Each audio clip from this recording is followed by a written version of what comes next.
has been more than a month since the Taliban sweep to power in Afghanistan, seizing the capital Kabul with barely a fight. The Taliban rapidly took over Afghanistan in an aggressive offensive that lasted only a few weeks and eventually entered Kabul on the August 15. To talk about the interests of India, Pakistan, China and Russia and the current state of rights of women and journalists, we have General Asthana with us. Major General S.B. Asthana is a veteran infantry general with 40 years of varied experience. He is currently Chief Instructor of all courses for military officers at the United Service Institute of India. To talk on the current situation in Afghanistan on different aspects, we have with us General Asthana. Welcome, sir. It's a pleasure to have you here. Thank you. My pleasure too. So my first question to you is, the US sooner or later must recognize Taliban. This is what Pakistan Prime Minister had told in an interview with the Turkish state-affiliated TRT World. What are Pakistan's interests in Afghanistan and how will the Pakistan-Taliban relations unfold? So what is your opinion? See, Pakistan has a compulsion that they have to speak for Taliban, and they are interested that the world community should recognize and legitimize Taliban as early as possible. Because if that doesn't happen, then bulk of the problem which they are going to face is going to be from Taliban and from Afghanistan. As far as Pakistan-Afghan relations are concerned, let me put it in this manner, that when Taliban started looking for power in Afghanistan,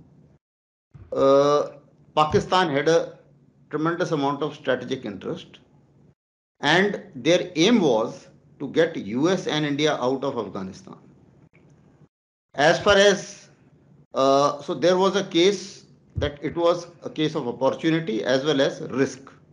Now, why I say opportunity? Because Taliban was looking for legitimization. US was already talking to them. So the moment US started talking to them, sidelining the Ghani's government, Taliban thought that perhaps we are in a much better form. And they also gave an impression that perhaps they have changed, and after perhaps 20 years, they could be a little more decent. They have developed in a manner of diplomacy as well as in communication methodologies and things like that. So that was one issue. The second thing was Pakistan's interest was that to gain strategic depth, which they have been aiming for, it has to be a friendly and a weak government in Afghanistan. Now, Ghani's government was a weak government, all right, but it was not a friendly government to Pakistan. So they were hoping that if Taliban comes to power, then we can get a weak as well as friendly government. Why weak? Because Taliban has got a lot of opponents as well. It's a conglomeration of terrorist groups who are not in unison with each other. So they knew that there will be infighting and it will be a weak government by any stretch of imagination. So this was suiting them at that point of time.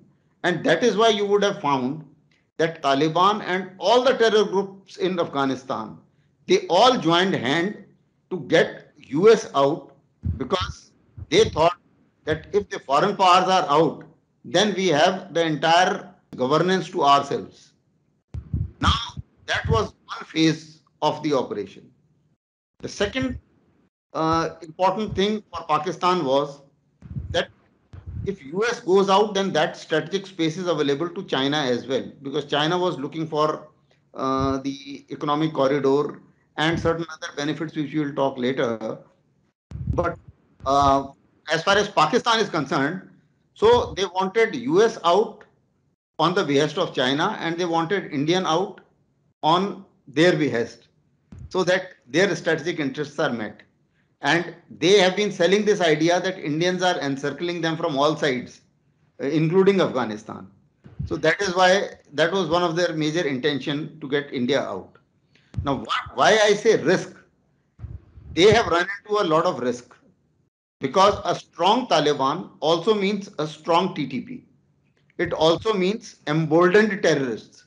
It also means emboldened Baluchi organizations and terrorists. It also means the ideology of Taliban getting emboldened within Pakistan. It also means that the terror groups which are within Pakistan, they will also become strong enough and they are also going to strike whenever they feel like, and they will also get an idea as to why not Sharia law here and why not we also getting some share of power in the power struggle.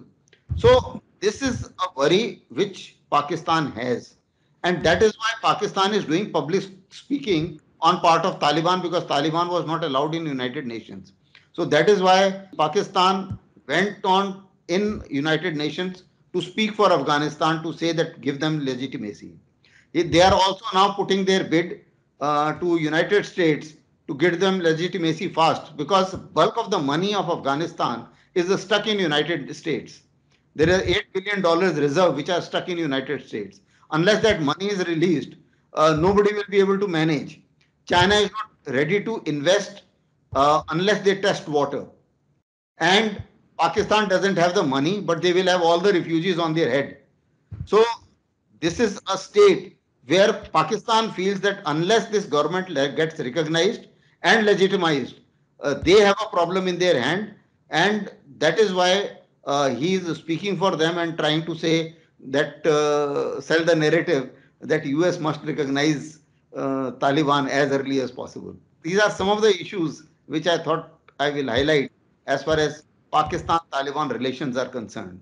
One more point I would like to highlight, that Taliban in whatever form never recognized Durand Line. They are not going to recognize Durand Line. They are not going to be the puppets of Pakistan. A few days back, Pakistanis were trying to tell Taliban, why don't you trade with us in Pakistani rupee? And Taliban flatly said no. So this is the state. It's not going to be a comfortable arrangement between the two. And Pakistan knows it. So that is why I said it's a case of opportunity as well as the risk.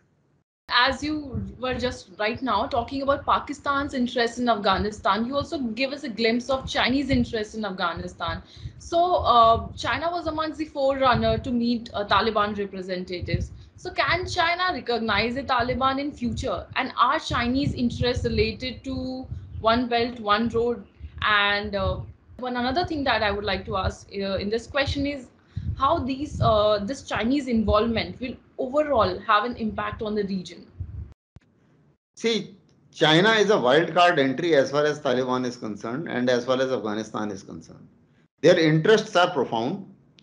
One is, as you mentioned, they certainly want to get Belt and Road Initiative and they want to get connectivity.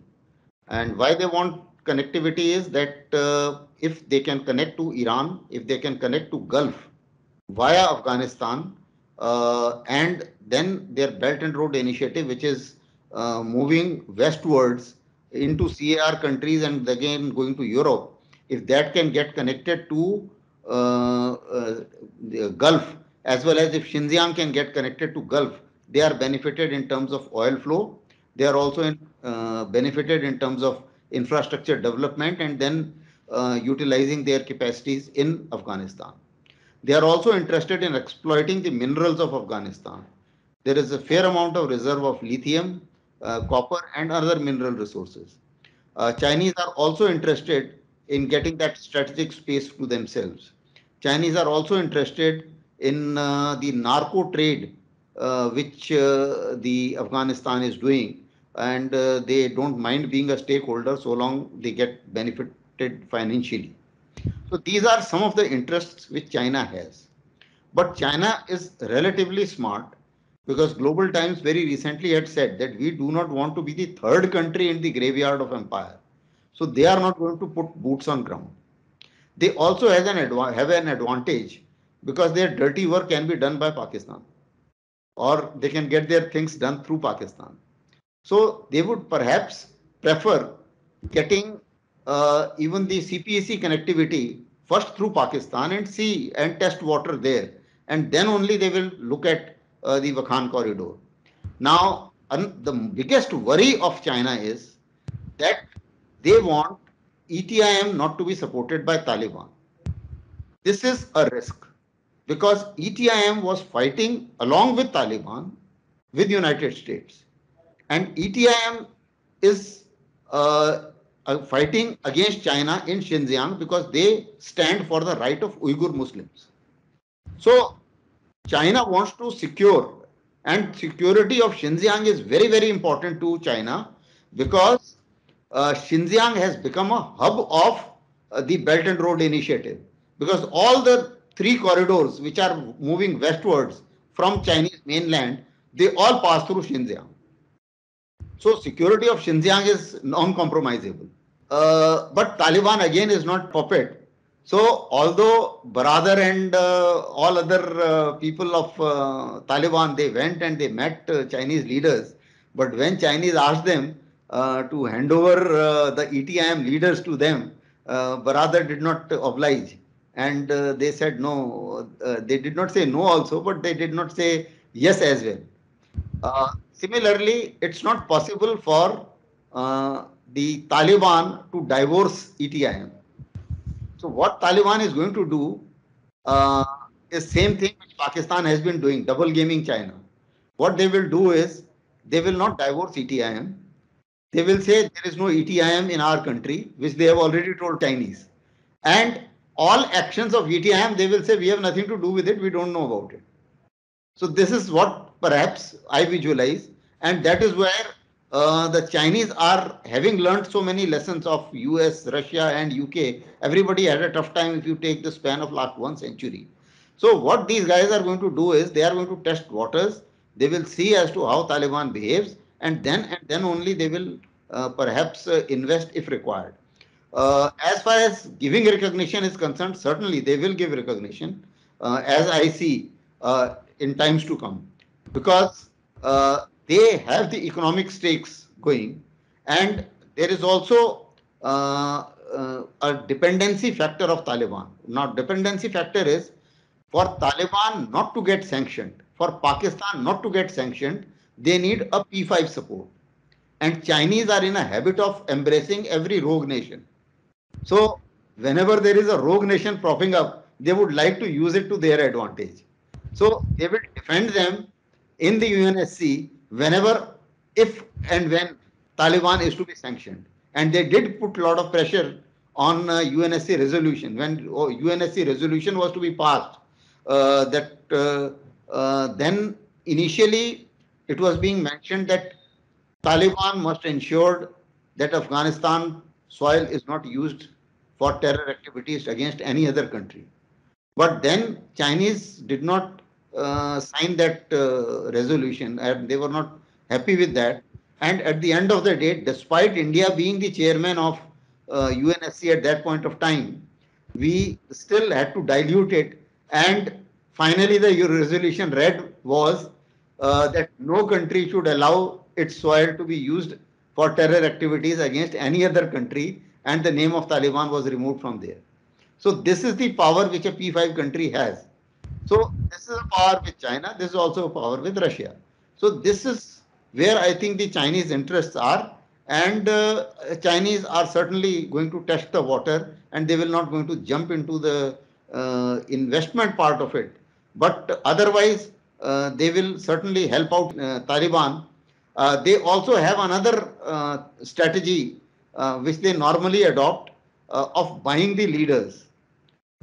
In Pakistan, they adopted that strategy. BRI, certainly the CPEC is not to the benefit of Pakistan, but it is being sold it out in that manner because they have been able to buy the hierarchy at that point of time. They have also been able to buy the army generals of that point of time. Similarly, out of Taliban leaders, they will be able to buy something. That's why you will find that Taliban leaders are trying to pose that they are moderates and they are civilized kind of people, whereas their fighters are not in agreement with them. And fighters want Sharia law, and at the end of the day, the will of fighters will prevail because the leaders have actually come to power through fighters. So this is something which China will calculate before they actually make the next move. So with this, I want to move in the direction that when United States withdrew from Afghanistan, its withdrawal was compared with Saigon. How do you find this? Like, what is your opinion on this? And as with Saigon, Russia was one of the most benefited countries. So how do you see Russia here? See, as far as withdrawal is concerned, certainly US made a lot of mistakes as far as the strategy is in Afghanistan is concerned. Because initially they entered Afghanistan with single aim that they should be able to punish Al Qaeda and eliminate Osama bin Laden. And since Taliban was not amenable and hiding them, so they had to attack Taliban, and they wanted to remove Taliban regime, install a democratic regime, and eliminate Osama bin Laden. Had they gone back at that time, they would have been victorious. After elimination of Osama bin Laden, they had no business to be there after that. But they prolonged their stay. They thought that they will be able to eliminate some more terror groups and make them very weak. But then they did not realize that it's a war of ideology. And in ideology, only military does not work. So it's a war of minds. And therefore, their further stay was not in their favor. As far as their withdrawal is concerned, certainly they had to withdraw. It was there in their national interest, and all the three presidents were looking for withdrawal and an opportunity for withdrawal. But the way they withdrew, that was a big mistake. Now, there were two calculations in that. One calculation was that they wanted that if they vacate from that strategic space from Afghanistan, nobody else should be able to utilize that strategic space, especially China. So one methodology was that you put a terror group or Taliban in power, and you will find that Chinese will have a tough time. Because with Ghani's government, what they were feeling was that one, they had accepted BRI, two, it was a corrupt government, and three, they thought that this government can be bought by Chinese anytime. So that is why you would find that they started negotiating with Taliban without involving the Afghan government. So this was now the second mistake which they did was they could not read Pakistan's mind, or I would put it this way, that Pakistan was doing double gaming. They were helping out Taliban, they helped them in survival, they helped their leaders as well. And at the same time, this also happened that they knew all that, but they were dependent on Pakistan because the land logistic route to maintain such large forces was only through Pakistan. There was no other route because they had bad relations with Iran. So thereafter, they thought that since a lot of weapons have been given to the Afghan national forces, the fight between Taliban and Afghan forces will continue for 6 months, and that 6 months they will be able to withdraw properly. But that is where again a strategic mistake was done. This calculation was not correct. They withdrew much faster. The Afghan national forces and their leaders gave up, their morale collapsed, and with the result, they did not get the adequate time. Now, in any withdrawal operation, what is important is that your hard element should be there, sufficient force should be there to secure the airhead and secure the lines of communication for your softer elements, that is your civilians, to withdraw. Now, that could not be done. With the result, there were a lot of people whom they wanted to pull back, who could not be pulled back, and their military moved. And then they were in a hostage kind of situation, where then if they don't talk to Taliban and if they don't oblige, then they had a problem. And that is why it was a botched withdrawal with a lot of equipment left. Now, this is a different kind of withdrawal in a manner that in Saigon, that was a different scenario. In Saigon, as you rightly mentioned, Russians were the beneficiaries. In this case, Russians are not that big a beneficiary. The beneficiary in this case are China and Pakistan. As far as Russia is concerned, Russia does not have a direct border now because it's not erstwhile USSR, when all the CAR countries were part of USSR. Now, CAR countries are more affected as far as the security is concerned because they are immediate neighbors. As far as Russia is concerned, it is concerned because if the CAR countries become unstable, then they have a problem. So Russia would like to engage with Taliban and ensure that they do not create a problem in Central Asian Republic countries. That is the interest of Russia. Russia is in no mood to get into Afghanistan, and therefore it's not a gainer, or it doesn't look Afghanistan in a manner that they would come back to Afghanistan, or it should there should be a communist Afghanistan or something like that. They don't want that kind of thing to happen. So apparently, in this particular case, I think the bigger beneficiaries who are hoping to be beneficiaries are China and Pakistan. How big beneficiary they are, that only time will tell, because it's not a happy situation for anybody, including China and Pakistan. And Chinese are also concerned, and so are Pakistani, and so is the rest of the world, because now Taliban and Pakistan put together, that FPAC region will be the largest conglomeration of the terror groups in the world. And you can expect 9/11 anywhere, including China. I would put it this way, that I don't think anybody is very comfortable with the kind of arrangement which has happened. But notwithstanding that, they both are hoping that they will be the beneficiaries. Now, coming on to India, for New Delhi, one of the questions that really matters is that the interim Taliban government, has it developed any semblance of foreign policy that is autonomous of Pakistan? And so, in this light, can New Delhi pursue a dehyphenated Taliban Pakistan policy? I don't think so, because firstly, it's too premature to say anything on this issue, for the reason, as far as Pakistan is concerned, I don't think they have changed their colors. As far as Taliban is concerned, it is a government of the terrorist, for the terrorist, and by the terrorist. So it's not as if, from Indian point of view, we would have loved to have a government of Afghanistan, for Afghanistan, and governed by the people of Afghanistan, and a democratic government.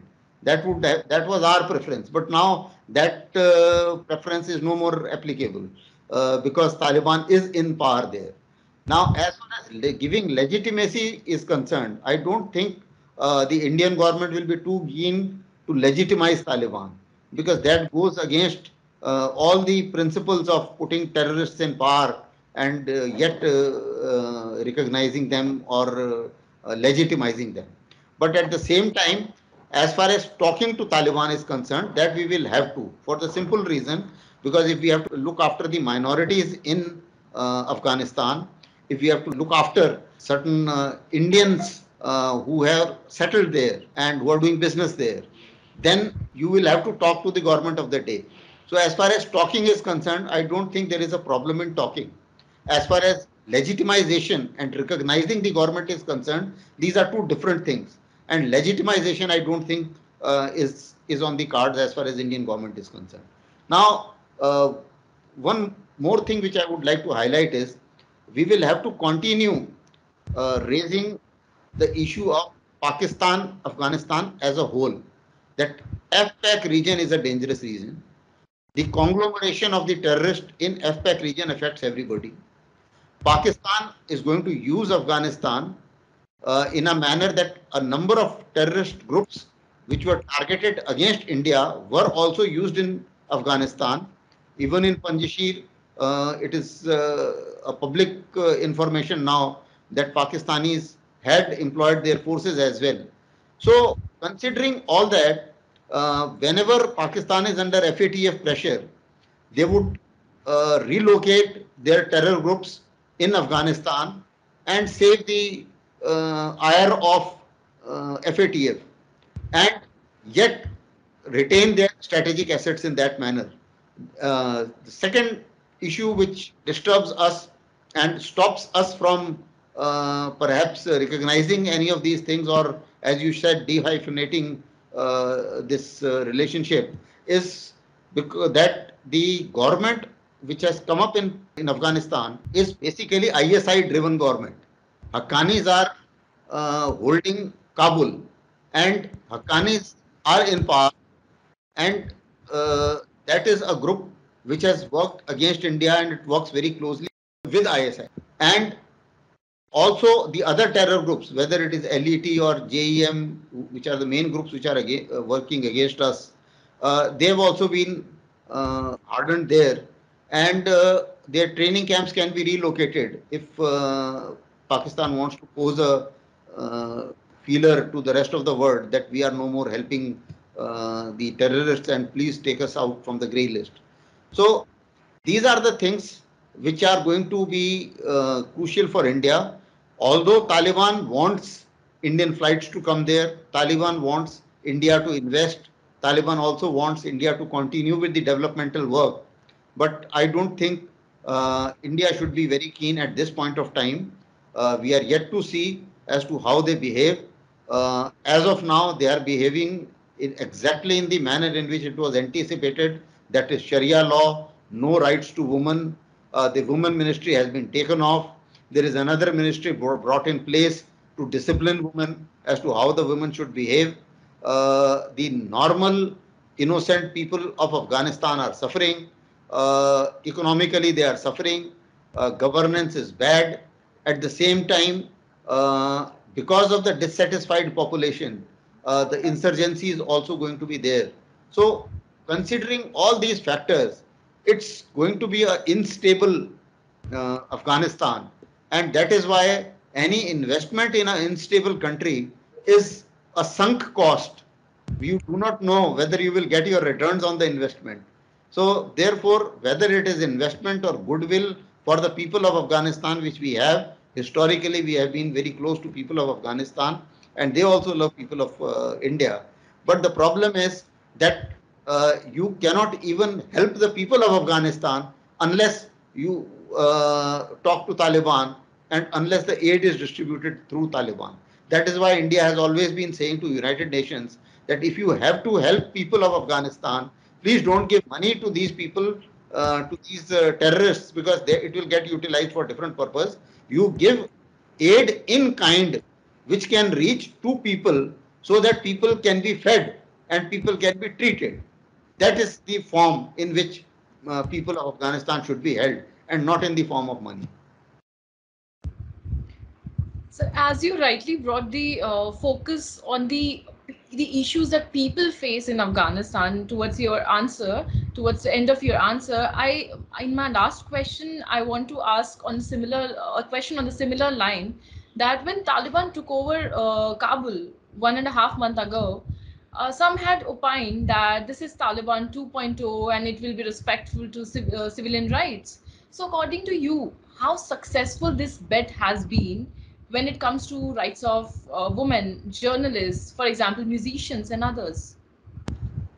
In fact, last 2 years in all my interviews and all my writings, I have been saying that Taliban 2.0 is no different than Taliban 1.0. It was only a rhetoric, a facade which Talibans were putting. And the reason was very simple. In 20 years, Taliban have become wiser. So they know that without global recognition, they will not get the money. So what they have done is that their leaders are talking that, okay, we will be civilized, we will look after the women, we will look after the people, etc., etc. But the fact is that it is not an elected government which has been elected by the people. It is a government which has fought its way through the fighters. Now, what do fighters want? Fighters want Sharia law. They don't want to work. They want all the money. They want all the power. They want all the vices. And for that, Sharia law is a must. So, as far as fighters are concerned, they will force their leaders to behave exactly in the manner in which Taliban 1.0 behaved. But for the time being, to get legitimacy, they are talking a very sweet language which the whole world wants to listen. But the actions on ground are not commensurate with what they are saying. The media also, you would have seen that almost about 100 plus media channels of stroke, the newspapers and all, everything has closed down. Because what information which we are getting from Afghanistan is not the real information. There is fair amount of atrocities which are going on. The women folk has not been allowed to work as well as to come for schools and colleges so far. Although there have been certain pictures to say that okay, they've allowed certain classes to run through with the female teachers and with a partition and male and female not mixing up with each other. But these are, I would say, optics which they have tried to put it through that okay, we have not divorced the Islamic traditions and yet we are allowing the women to study. But on ground, women are not going to school. The fact that their women soccer team has actually moved and moved out and I think taken refuge in some other country clearly brings out as to what they think of their future. I must also compliment the women of Afghanistan that they have been very bravely fighting the Taliban fighters. They have been on the streets despite all the risk and at a time when their own national army, that is Afghan National Security Forces, did not pick up courage to fight Taliban in a number of places and surrendered. So the women are the biggest losers. They all are used to democracy, and being used to democracy, they are now in a state that they would like uh, to be free. They would like to be living in a democratic system. And Taliban cannot give them a democratic system because Taliban feels that democracy is a uh, tradition of the West or it's an evil of the West. And that evil should not get into the Islamic Emirates. That is what Taliban feels. And it has to be Sharia law. When they say Islamic law, it is basically Sharia law that they want to impose. So, as far as I am concerned, Taliban 2.0 is no different than 1.0, and I do not see any future as far as civil rights are concerned. It is going to be the manner in which it used to be earlier. It's a pity that the entire international community is watching uh, a, a very painful transition of the women and the children and the people of Afghanistan uh, getting into an, shall I say, into a rule where it's a barbaric treatment, it's an inhuman treatment, which is going to come their way, and nobody is very much doing anything, and yet people are now trying to still have hopes that Taliban will behave differently. I don't have those such hopes, and I think it's more of a facade because people are finding it helpless to do anything to Taliban for the time being. Most of the countries have some civilians which are still stuck. So pushing Taliban too hard is becoming slightly difficult because it's a almost a hostage kind of situation.